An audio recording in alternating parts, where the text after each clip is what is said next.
Сәлем, бүгін дәл осындай көбелекті жүзіктер дайындаймыз. Ол үшін бізге қажетті заттар 2 түсті бисер, қайшы және қыл қажет. Әдеттегідей ең бірінші қылымызды керек мөлшерінде қиып аламыз.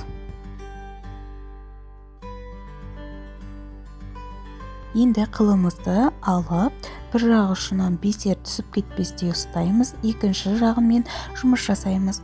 Яғни сұр түсті бисерден 3, бір қызғылт түс және сұр түстен қайтадан 3 аламыз. Бұл 7 бисерді өткізіп аламыздағы қайтадан бір жағы ұшынан 2 бисер өткізіп, бір бисерді алып қалып, екіншісінен қылымыздың ұшын керісінше қарай өткіземіз.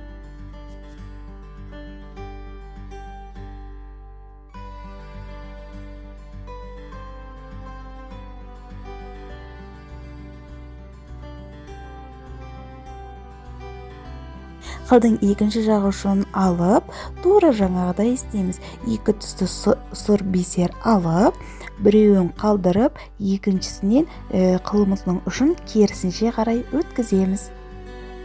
Мінекей дәл осылай болады. Енді бисерлерімізді бір-біріне қарай жақындатамыз. Келесі бір жақ ұшымен жұмыс жасаймыз. Бір жақ ұшына 6 сұр түсті бисер тіземіз.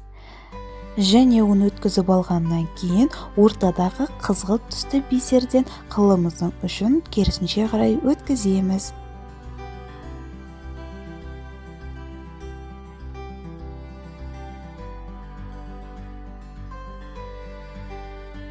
Сосын екінші жағы ұшты алып, бұл жаққа да 6 сұр түсті бисерді тізіп алып, оны өткізіп, және қызғылт түсті бисерге қылымыздың ұшын керісінше қарай өткізіп, дәл осындай көбелектің қанаттарын жасаймыз. Одан кейін бір қызғылт түсті бисер алып, 2 ұшын керісінше қарай өткізіп, тең ортадан 2 қызғылт түсті бисер орнатамыз.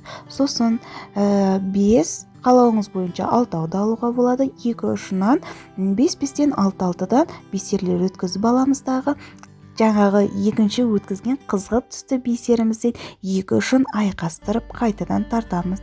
Мінекей біздің көбелегіміздің қанаттары дайын болды.